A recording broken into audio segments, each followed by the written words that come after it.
The sun was barely up when Jake heard his daughter crying from her bedroom. He rushed in to find little Mia burning with fever, her small body shaking under the covers. This was the third time this month she'd gotten sick, and Jake knew exactly why. Without proper care during the day, she was running wild around the ranch, getting into everything, not eating right, and wearing herself out. Jake Morrison had been raising Mia alone for 3 years now, ever since his wife died in that car accident. The 35-year-old rancher thought he had everything figured out. His Montana ranch was doing well, the cattle were healthy, and he had enough money saved up.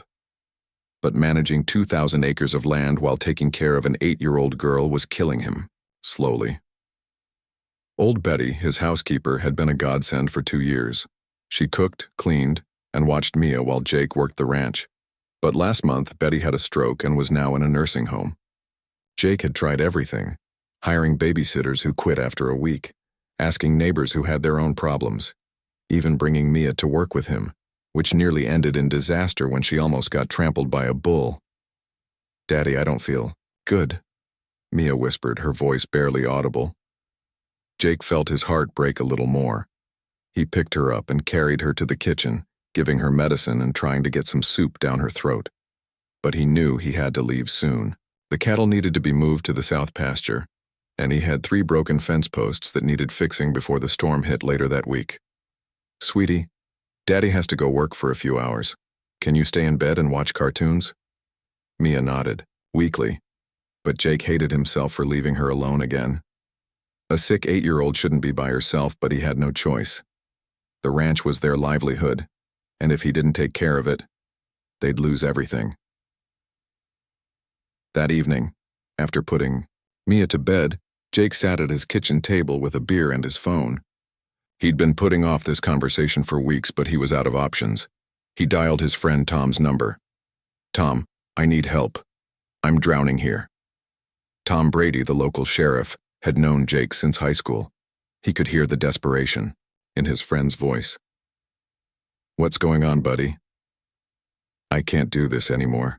Mia's sick again. The ranch is falling apart, and I can't find anyone reliable to help.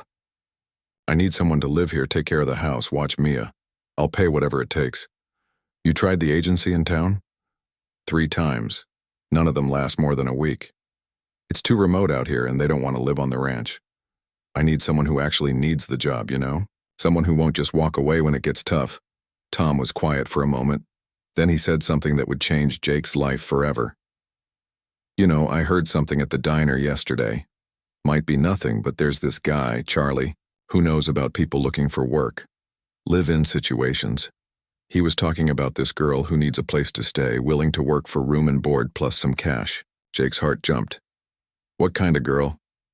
"I don't know the details. Charlie said she's young, maybe 18 or 19, real quiet type. Been having a hard time, needs a fresh start. He said she's good with kids and housework. The thing is, her situation is complicated. She needs someone to pay up front for her travel and getting settled, like a signing bonus." Jake didn't like the sound of that, but he was desperate. "How much?" Charlie mentioned 15,000. "I know it's a lot, but think about it. That's less than you'd pay for a full-time nanny for 1 year, and this girl would do everything. Cooking, cleaning, watching Mia, maybe even help with ranch work. $15,000. It was most of Jake's emergency fund, but what choice did he have? He couldn't keep leaving Mia alone, and he couldn't keep failing at running the ranch. "Set up a meeting," Jake said.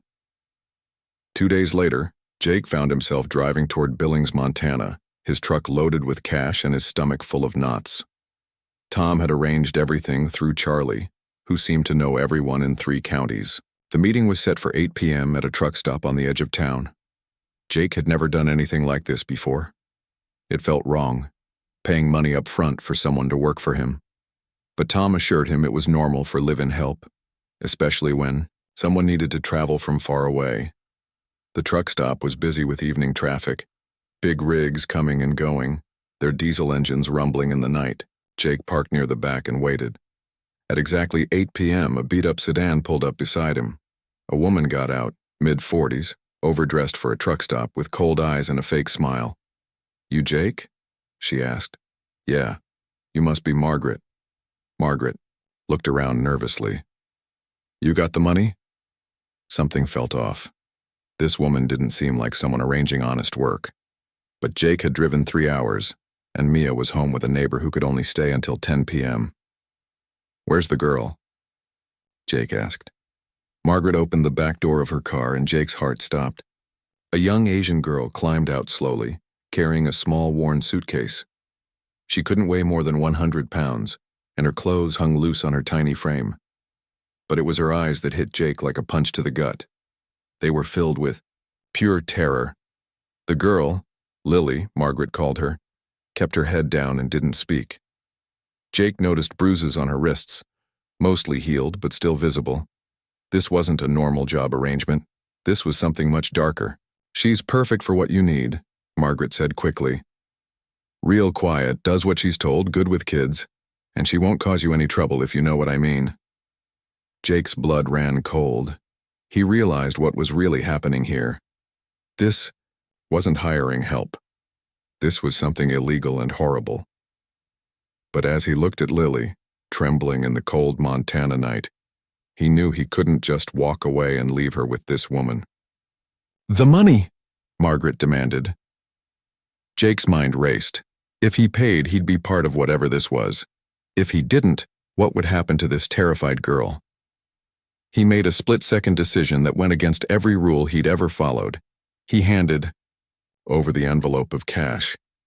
Margaret counted it quickly, then shoved it in her purse. She's your problem now, she said to Jake. Then she looked at Lily with disgust. You better be grateful, girl. This man just saved you from a lot worse. Before Jake could say another word, Margaret was back in her car and driving away, leaving him standing in a truck stop parking lot with a traumatized teenager, and the horrible realization that he'd just become part of something he didn't understand. Lily stood perfectly still, waiting for instructions, her suitcase at her feet. Jake could see her shaking. Whether from cold or fear, he couldn't tell. Hey, he said softly, crouching down to her level. My name's Jake. What's your name? She looked up for just a second, and he saw eyes that had seen too much pain for someone so young. Lily, she whispered. Lily, I want you to know something. You're safe now. I'm not going to hurt you. We're going to go to my ranch and you'll have your own room, your own space. You don't have to be afraid anymore. She didn't respond, but Jake saw something flicker in her eyes. Maybe hope, maybe disbelief. As they drove through the Montana night toward his ranch, Jake realized his life had just changed forever. He'd set out to find help with his daughter and his household. Instead, he'd somehow become responsible for saving a girl who clearly needed saving more than he needed help. The question was, what happened next? The truck ride back to the ranch was the longest 2 hours of Jake's life. Lily sat pressed against the passenger door, as far from him as possible, clutching her small suitcase like it contained everything precious in the world. Which, Jake realized, it probably did. He tried to make conversation a few times, asking simple questions about where she was from or if she was hungry, but Lily just shook her head and stared out the window at the dark Montana landscape rolling by. Jake could see her reflection in the glass. She looked like she was waiting for something terrible to happen. When they finally pulled up to the ranch house, Jake's neighbor, Mrs. Chen, was waiting on the porch. She'd been watching Mia and clearly had questions about why Jake was bringing home a strange girl at 11 p.m. This is Lily, Jake said simply. She's going to be helping us out around here. Mrs. Chen, a kind woman in her 60s, took one look at Lily and immediately understood something was wrong. She didn't ask questions, just nodded and gathered her things to leave. Mia's fever broke around 9, she told Jake quietly. She's sleeping peacefully now. After Mrs. Chen left, Jake stood in his living room with Lily, both of them unsure what to do next. The house felt different with her in it, smaller somehow, charged with an energy he couldn't name. Are you hungry? Jake asked. I could make you something to eat. Lily shook her head quickly, then seemed to catch herself. I mean, no thank you, sir. The word sir hit Jake like a slap. This girl had been trained to be afraid, to be submissive. It made his stomach turn. You don't have to call me sir, Lily. Just Jake is fine. He picked up her suitcase, surprised by how light it was. "Let me show you where you'll be staying." Jake had originally planned to put any live-in help in the small bedroom upstairs, next to Mia's room. But looking at Lily's terrified face, he changed his mind. She needed space, distance, somewhere she could feel safe. "There's a guest house out back," he said, leading her through the kitchen. "It's got its own bathroom, little kitchenette, everything you need. You'll have complete privacy." The guest house was small but comfortable. Jake's wife had used it as an art studio before she died. It had a cozy bed, a small table and chairs, and windows that looked out over the pasture where the horses grazed. "This is all mine?" Lily asked, speaking above a whisper for the first time. "All yours. You can lock the door. Come and go as you please. This is your home now, Lily." She set her suitcase down carefully and looked around the room like she couldn't believe it was real. Jake noticed her hands were shaking. "Lily, I need you to understand something," Jake said, his voice gentle but serious. "What happened tonight with that woman, that wasn't right. You're not a slave here, you're not property, you're a person and you have rights." Lily's eyes filled with tears, but she blinked them back quickly. "Tomorrow morning we'll talk about what you're comfortable doing around here. But tonight you just rest. The door locks from the inside and nobody will bother you, okay?" She nodded, still not quite meeting his eyes. Jake left her alone and walked back to the main house, his mind spinning. What had he gotten himself into? He'd paid $15,000 to rescue this girl, but rescue her from what exactly? And what was he supposed to do now? The next morning, Jake was up at dawn as usual, but he moved quietly around the kitchen, not wanting to wake Lily. He was surprised when he looked out the window and saw her sitting on the guest house steps, already dressed, watching the sunrise. When he brought her a cup of coffee, she jumped up like she'd been caught doing something wrong. "I'm sorry. I didn't know if I was supposed to stay inside until you told me what to do," she said quickly. "Lily, sit down." Jake sat beside her on the steps, careful to leave plenty of space between them. "You don't need permission to sit outside. This is your home." They sat in comfortable silence for a few minutes, watching the horses in the pasture. Then Lily surprised him by speaking first. "Your daughter," she said quietly. "Is she okay? The neighbor lady said she was sick. She had a fever, but she's better now. Her name's Mia." Jake paused. "She's 8 years old and she's been through a lot. Lost her mom 3 years ago." Lily nodded. "I'm sorry. What about you? Do you have family somewhere?" Lily's face went dark. "My father died 2 years ago. He was the only family I had who mattered." Jake waited, sensing there was more to the story. "My stepmother. She never wanted me around after he died. Said I was a burden, eating her food, taking up space." Lily's voice got smaller. "When she got into trouble with money, she said I had to pay her back for taking care of me all this time." Jake felt anger rising in his chest. "So she sold you. She said it was just a job, that you needed help and I needed work. But I knew." Lily's voice trailed off. "You knew it wasn't that simple. People don't pay $15,000 for a housekeeper," Lily said quietly. I thought you would hurt me." Jake's heart broke a little. "Lily, look at me." She raised her eyes to his, and for the first time, he saw the person behind all that fear. Intelligent, strong, but so very young. "I will never hurt you. Not ever. And if anyone else tries to hurt you, they'll have to go through me first. Do you understand?" Something shifted in Lily's expression. Not trust exactly, but maybe the beginning of it. Just then, the screen door slammed and Mia came running out in her pajamas, her fever gone and her energy back in full force. "Daddy? Who's that?" she asked, pointing at Lily with the brutal honesty of an 8-year-old. "Mia, this is Lily. She's going to be staying with us for a while." Mia studied Lily with the serious expression she got when she was thinking hard about something. Then she smiled, that gap-toothed grin that could light up Jake's darkest days. "Do you like horses?" Mia asked Lily. "We have 6 of them, and they're all really nice except for Buttercup, who bites sometimes, but only if you're not paying attention." For the first time since Jake had met her, Lily smiled. It was small and tentative, but it transformed her entire face. I've never been around horses, Lily admitted. That's okay, I can teach you. Daddy says I'm the best horse trainer, in Montana even though I'm only 8. Want to see them? Before Lily could answer, Mia had grabbed her hand and was pulling her toward the pasture. Jake watched them go, surprised by how natural it looked. His daughter's boundless energy balanced by Lily's gentle presence.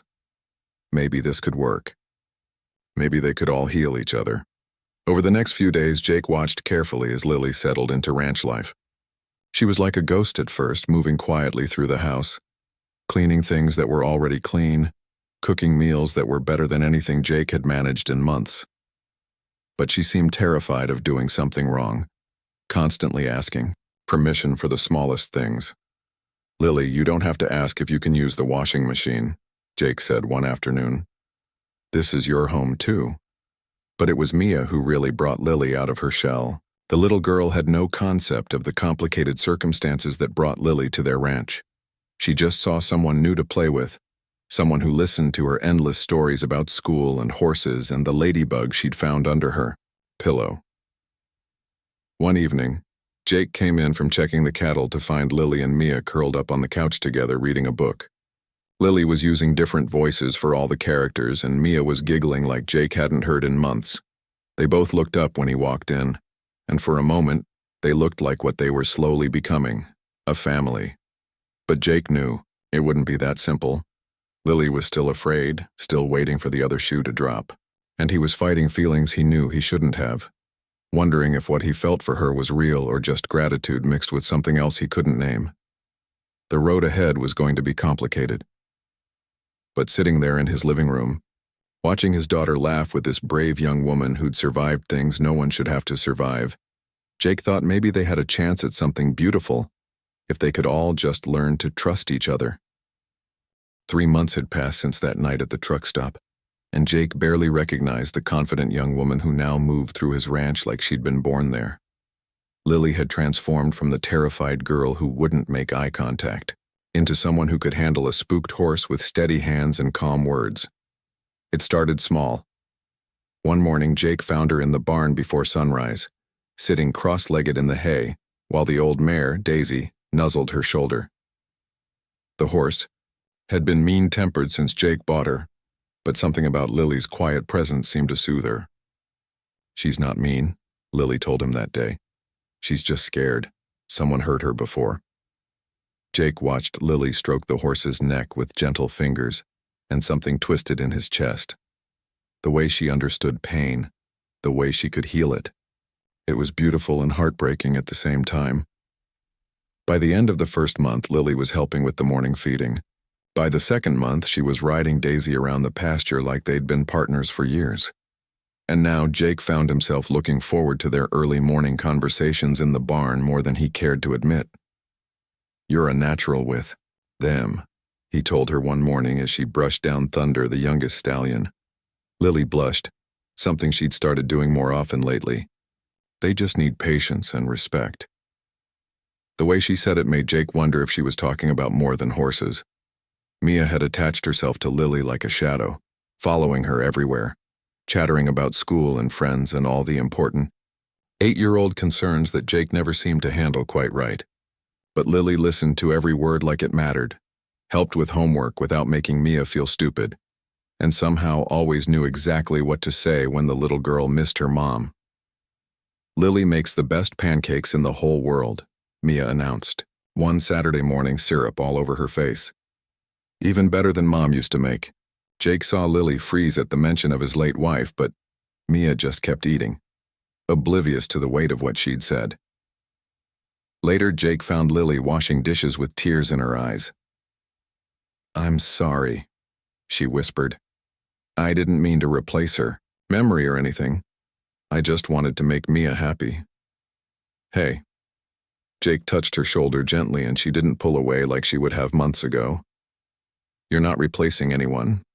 You're making us a family again. The words hung in the air between them, heavy with meaning neither of them was ready to address. But Jake couldn't ignore what was happening to him. Somewhere between watching Lily braid Mia's hair for school and seeing her laugh at his terrible jokes over dinner, he'd fallen for her. Not the grateful, broken girl he'd rescued, but the strong, kind, beautiful woman she'd become. It scared him. She was 19 to his 35. She'd been through trauma he couldn't imagine. And there was still the matter of how she'd come to be here, something that could destroy everything if the wrong people found out. The crisis came on a Tuesday in October. Jake had been in town getting supplies when his phone rang. It was Lily, and she was crying. "Jake, you need to come home. Something's wrong with Mia." Jake broke every speed limit getting back to the ranch. He found Mia in her bed, burning with fever and struggling to breathe. Lily was beside her, cool washcloths, ready, medicine measured out, but her face was white with fear. "It came on so fast," Lily said. "She was fine at lunch and then she just collapsed." Jake took one look at his daughter and knew they needed to get to the hospital immediately. Mia's breathing was labored, her temperature was 104 and she was barely conscious. The next 12 hours were the longest of Jake's life. Pneumonia, the doctors said. Serious but treatable if they'd caught it in time. Mia would be okay, but she needed to stay in the hospital for a few days. Jake never left her bedside, and neither did Lily. They took turns holding Mia's small hand, bringing her ice chips when she woke up, and trying to keep each other calm during the scary moments when her fever spiked. On the second night, when Mia was finally sleeping peacefully and her fever had broken, Jake found himself really looking at Lily for the first time in days. She was curled up in the uncomfortable hospital chair, exhausted but still keeping watch. "You should go home and sleep," he said softly. "I'm not leaving her." Lily's voice was fierce. "She's my..." She paused, seeming to catch herself. "She's... your what?" "I was going to say she's my family." Lily looked down at her hands. "I know that's probably not appropriate. I know I'm just the help, but stop." Jake moved his chair closer to hers. "You're not the help, Lily. You haven't been for a long time." "Then what am I?" Jake looked at this incredible woman who'd become the heart of his home, who loved his daughter like her own, who made him feel alive in ways he'd forgotten were possible. And for the first time, he told her the truth. "You're everything," he said simply. Lily's eyes filled with tears. "Jake, we can't. It's too complicated." "Why?" "Because of how I got here. Because of what people would think. Because you saved me, and maybe what I feel is just gratitude mixed up with..." "Do you think I saved you out of charity?" Jake interrupted. "Lily, I was drowning before you came here. Mia was falling apart. I was failing at everything. And I was so angry and lost I didn't know how to fix any of it. You didn't just save Mia and me, you saved our whole family. But the age difference and the way we met and nothing." Jake reached for her hand. "I love you, Lily. Not because I feel sorry for you, not because I'm grateful, but because you're smart and funny and brave and beautiful. And you make every day better just by being in it." Lily was crying now, but she didn't pull her hand away. "I love you too. I've been trying not to, but I can't help it." "Then why are we fighting this?" Before Lily could answer, a new voice cut through the quiet hospital room. "Well, isn't this interesting?" They both turned to see Dr. Rebecca Martinez, the veterinarian who'd been taking care of Jake's animals for years, standing in the doorway, with flowers and a concerned expression that was rapidly changing into something else. Rebecca was beautiful, successful, and had been making it clear for months that she was interested in Jake. She was also exactly the kind of woman everyone expected him to end up with, accomplished, age-appropriate, and respectable. "Rebecca," Jake said, dropping Lily's hand and standing up. "Thanks for coming. I heard about Mia and wanted to check on her." Rebecca's eyes moved between Jake and Lily, taking in their closeness, the intimate conversation she'd obviously interrupted. "I didn't realize you had company." "This is Lily," Jake said, his voice careful. "She's been helping us out at the ranch." The way he said it, like Lily was just an employee, hit her like a physical blow. After everything they'd just shared, he was back to pretending she was nothing more than hired help. Lily stood up quickly. "I should go get some coffee. Let you two talk." She was out of the room before Jake could stop her. "Jake," Rebecca said, moving closer. I know this has been a hard time for you, raising Mia alone, dealing with everything. You don't have to handle it all by yourself, you know? Jake nodded absently, but his eyes were on the door where Lily had disappeared.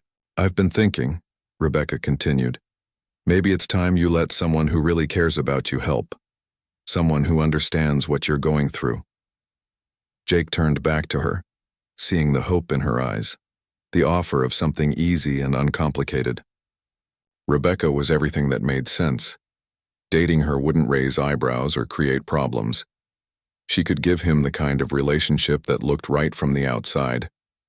But when he thought about going home to the ranch without Lily there, about Mia asking where she was, about mornings in the barn without her quiet presence beside him, Jake felt like he couldn't breathe. The problem was, he didn't know if Lily would even want to come back after the way he'd just dismissed her. And with Rebecca watching him with those hopeful eyes, Jake realized he had a choice to make that would change everything. The question was, would he choose what looked right or what felt right? Outside in the hospital corridor, Lily pressed her back against the wall and tried to stop shaking. She'd heard every word. She knew exactly what choice Jake was facing, and she thought she knew which one he'd make. After all, why would he choose the complicated girl with the dark past when he could have someone like Dr. Martinez, perfect, respectable, and safe? Maybe it was time for Lily to make the choice for him. Jake found Lily in the hospital cafeteria, staring at a cup of coffee that had gone cold an hour ago. Her shoulders were slumped, and she looked smaller somehow, like she was trying to disappear into herself again. Lily, he said, sliding into the chair across from her. We need to talk. No, we don't. Her voice was flat, emotionless. I heard what you told Dr. Martinez. I'm just the help, right? Just someone who's been helping out at the ranch. Jake felt his heart sink. That's not what I meant. Yes, it is. Lily finally looked up at him, and her eyes were dry but distant. And you're right, that's all I should be. What was I thinking, that we could actually have something real? We do have something real. Do we? Or is this just some messed up situation where you feel responsible for me, and I'm confusing gratitude with love? Lily shook her head. Dr. Martinez is perfect for you, Jake. She's educated, successful, age-appropriate. She won't bring complications into your life. I don't want Dr. Martinez. Maybe you should. Lily stood up. Mia's going to be fine. The doctor said she can go home tomorrow. You don't need me anymore. The words hit Jake like a punch to the gut. What are you saying? I'm saying maybe it's time for me to go. Find my own life, my own path. You gave me that chance and I'll always be grateful. There was that word again. Grateful. Jake hated it. Lily, please don't do this. But she was already walking away, leaving him sitting alone with the terrible realization that he was about to lose the best thing that had ever happened to him.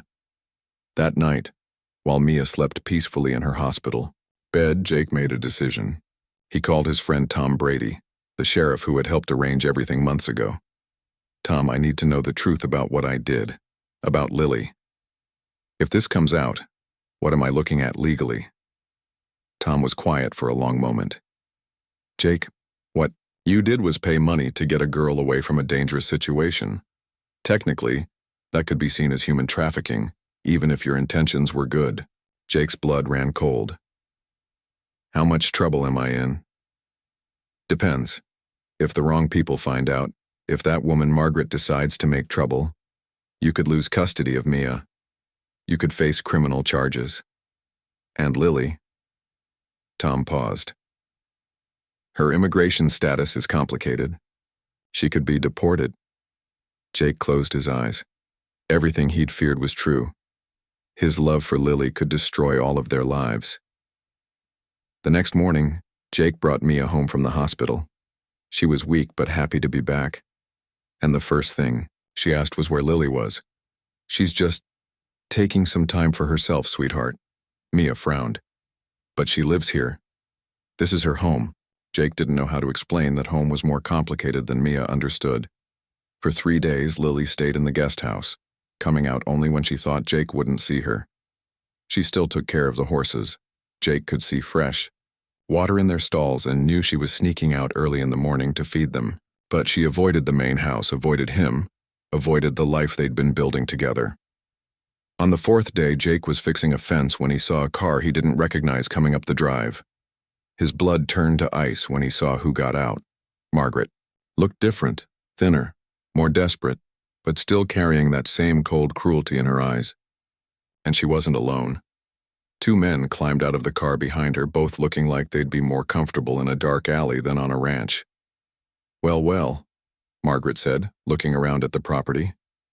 "Nice place you got here, Jake. Must be profitable." "You need to leave," Jake said, his hand moving instinctively toward the rifle he kept in his truck. "Oh, I don't think so. See, I've been having some financial difficulties lately. Made some bad bets, if you know what I mean." She gestured to the two men behind her. "My friends here aren't very patient about getting their money back." Jake's heart was pounding. "What do you want?"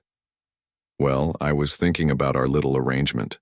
$15,000 for one girl seems like a bargain, don't you think? Especially considering what she's become to you." One of the men stepped forward. He was tall, with scars on his knuckles and dead eyes. "We know all about your little girlfriend, Morrison. Real touching story. Rich rancher saves poor girl, they fall in love. Makes you wonder what people would think if they knew the whole truth." "The way I see it," Margaret continued, "you have two choices. You can give me another $50,000 and we disappear forever, or we can tell everyone exactly how you acquired your girlfriend. Wonder what child services would think about you raising that little girl when they find out you bought yourself a woman." Jake felt trapped. $50,000 would wipe out his savings, but losing Mia would destroy him. "I need time to think." "You've got 24 hours, the scarred man said. "After that, we start making phone calls." They were about to leave when the front door of the main house opened, and Mia came running out.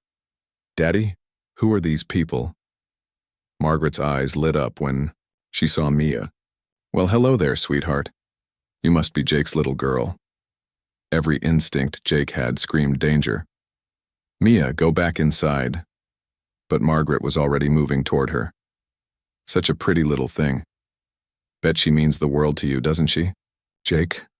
That's when Lily appeared. She came around the corner of the house like a force of nature, moving faster than Jake had ever seen her move. She stepped between Margaret and Mia, her small frame suddenly looking fierce and protective. "Get away from her," Lily said, her voice deadly quiet. Margaret laughed. "Well, look who's found her backbone. You forget, girl. I own you. I can take you back anytime I want." "You don't own anyone," Lily said. "And you're not taking anyone anywhere. We'll see about that." Margaret nodded to her companions. "Boys, why don't you help Lily remember where she belongs?" The scarred man reached for Lily's arm, and that's when Jake moved. He grabbed the rifle from his truck and had it pointed at the man's chest before anyone could blink. "Touch her and you're dead," Jake said, his voice calm but his eyes blazing. "Daddy?" Mia's voice was small and scared. "It's okay, baby. These people are leaving now." But Margaret wasn't done. "You can't watch them every minute, Jake. Sooner or later we'll get what we came for. Whether that's money, the girl, or just the satisfaction of watching your perfect little life fall apart. Actually, you won't." Everyone turned to see Tom Brady's patrol car pulling up the drive, followed by two more police vehicles. Tom got out, slowly, his hand resting casually on his weapon. "Jake called me about some folks who were making threats. Thought I'd better come check it out." Margaret's face went white. "We weren't doing anything illegal." "Extortion is illegal," Tom said, conversationally. "Threats against a child are illegal, and I'm willing to bet if we run your names through the system, we'll find a few outstanding warrants." The scarred man started to argue, but Tom cut him off. "I'd suggest you folks get back in your car and drive away. Keep driving until you're out of my county. Because if I see you around here again, I'll find reasons to arrest you that'll stick." Margaret looked like she wanted to fight, but the presence of 3 police officers changed the math. She got back in her car, but not before giving Jake and Lily one last poisonous look. "This isn't over," she said. "Yeah, it is," Tom replied. "It really is. After they drove away, Tom turned to Jake. "We need to talk. All of us." They gathered in Jake's living room, Jake, Lily, Tom, and Mia, who refused to be sent to her room despite the adult nature of the conversation. "Here's the situation," Tom said. "Margaret's in debt to some very bad people. She's desperate, which makes her dangerous. But she's also got outstanding warrants in 3 states, and her friends are known associates of organized crime. They won't be back." "What about the legal issues?" Jake asked. "What I did, bringing Lily here." "What you did was intervene in a human trafficking situation," Tom said firmly. "You saved a girl from a horrible fate. Any prosecutor who tried to make that into a crime would be laughed out of court." Lily spoke for the first time. "What about my immigration status?" Tom smiled. "Funny thing about that. Turns out there's a special visa program for victims of trafficking. With the right paperwork and testimony, you could become a permanent resident, maybe even a citizen someday."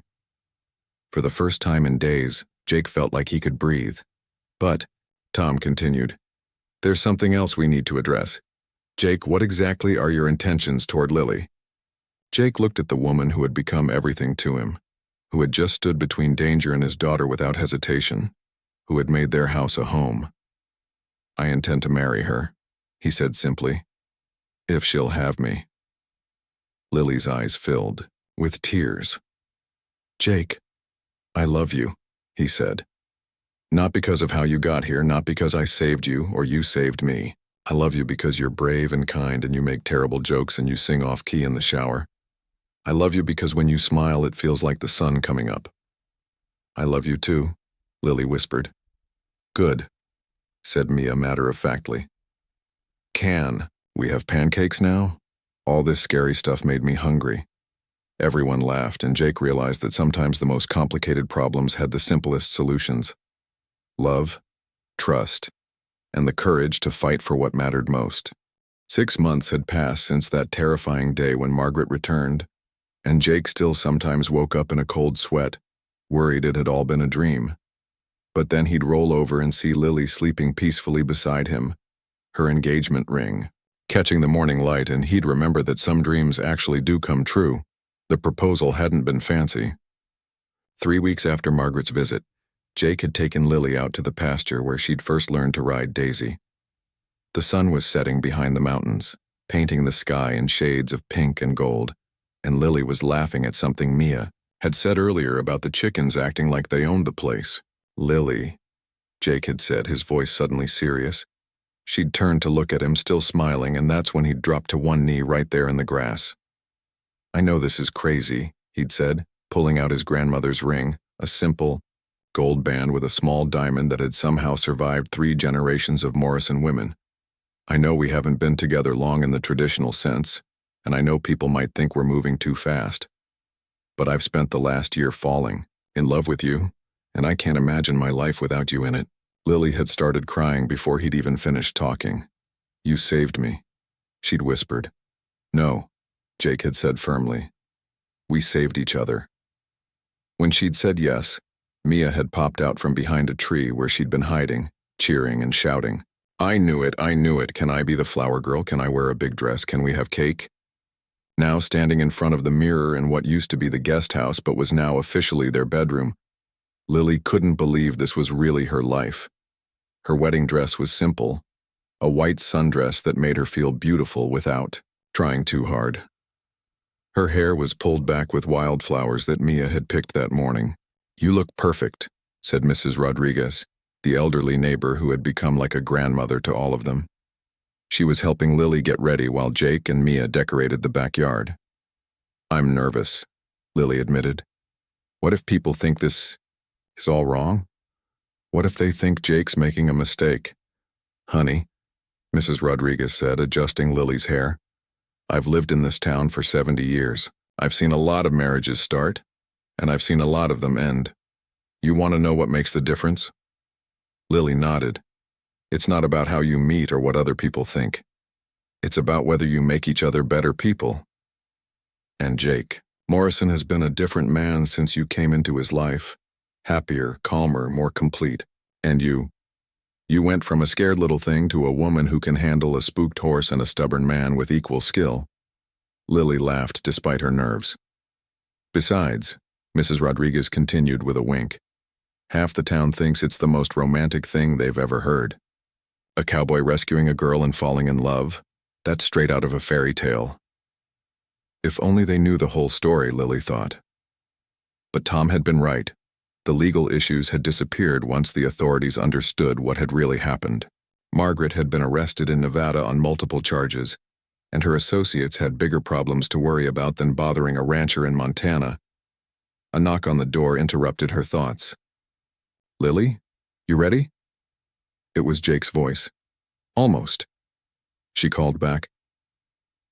Mrs. Rodriguez handed her the small bouquet of wildflowers and daisies, the same flowers that grew wild around the ranch.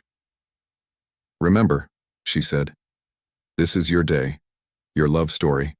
Don't let anyone make you feel like it's anything less than beautiful." Lily stepped outside to find Jake waiting by the back porch, looking handsome in his best jeans and a white button-down shirt. He'd wanted to wear a suit, but Lily had convinced him that this wedding should be about them, not about impressing anyone else. "Wow," he breathed when he saw her. "You look like I'm about to marry the love of my life?" Exactly like that. The backyard had been transformed. String lights hung between the trees, and chairs were arranged in neat rows facing the old oak tree where Jake's parents had been married 30 years earlier. It wasn't a big crowd, maybe 40 people, but they were the people who mattered. Neighbors, ranch hands, Tom and his wife, Dr. Martinez, who had graciously accepted their relationship and even helped with the flowers, and Mia, who was practically vibrating with excitement in her yellow dress. As Jake walked Lily down the makeshift aisle, they'd decided they wanted to walk together, as equals. She saw faces full of genuine joy and acceptance. These people had watched their relationship grow from something complicated into something beautiful, and they were here to celebrate it. The ceremony was simple. Pastor Williams from the local church had agreed to officiate, and he kept it short and sweet just the way they'd wanted. "Marriage," he said, "is about more than love. Though love is certainly at the heart of it, it's about choosing to build a life together, to face whatever comes as a team, to create something bigger than either of you could create alone." When it came time for vows, Jake went first. "Lily," he said, his voice steady despite the tears in his eyes. "A year ago, I thought I knew what my life was going to look like. I was going to raise Mia alone, work the ranch until I couldn't anymore, and hope that was enough. Then you came along and showed me what I was missing. You didn't just become part of our family. You made us a real family. You gave Mia a mother's love and gave me a partner in every sense of the word. I promise to protect you, to support your dreams, to laugh at your terrible jokes, and to love you for all the days of my life." Lily was crying now, but she managed to get through her own vows. "Jake, when I met you, I thought my life was over. I thought the best I could hope for was survival. But you showed me that I deserved more than that. You showed me what it meant, to be loved, to be valued, to be an equal partner in something beautiful. You gave me a home, a family, and a future I never thought I could have. I promise to stand by you through whatever comes, to love Mia like she's my own, to help you build something amazing here on this ranch, and to love you with everything I have for the rest of my life." When Pastor Williams pronounced them husband and wife, the cheer that went up from their small crowd could probably be heard 3 counties over. Jake kissed Lily like it was the first time and the last time all at once, and when they broke apart, Mia was there, throwing her arms around, both of them. "We're a real family now," she shouted. "Forever and ever." The reception was held right there in the backyard. Mrs. Rodriguez had made enough food to feed twice as many people. There was dancing to music from Jake's old radio, and everyone had stories to tell about how they'd watched this love story unfold. As the evening wound down and the last guests headed home, Jake, Lily, and Mia sat on the porch swing watching the stars come out over the ranch. "So what happens now?" Lily asked, curled up against Jake's side with Mia asleep between them. "Now we live happily ever after," Jake said simply. "Is it really that easy?"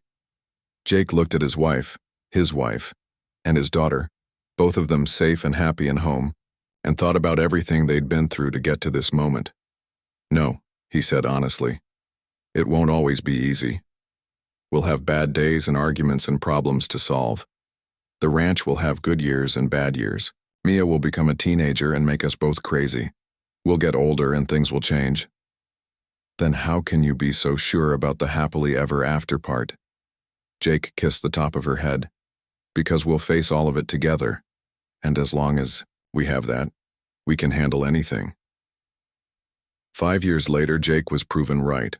The ranch prospered under their joint management. Mia grew into a confident teenager who could outride most adults and had her mother's kind heart and her father's stubborn streak. Lily had gotten her citizenship and started a horse rescue program that brought people from all over the state to learn her methods.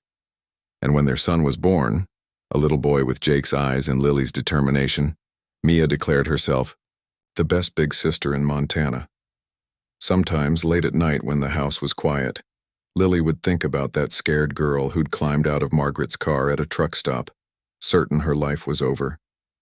She could barely remember being that person. Love had transformed them all. Not the desperate, grateful kind of love she'd once feared, but the real kind. The kind that grew stronger with each passing day. The kind that chose to stay even when things got difficult. The kind that built something beautiful from the wide, most unlikely beginning. Their love story had started with a transaction that should have been the beginning of something terrible. Instead, it had become the foundation of something wonderful, and they really did live happily ever after.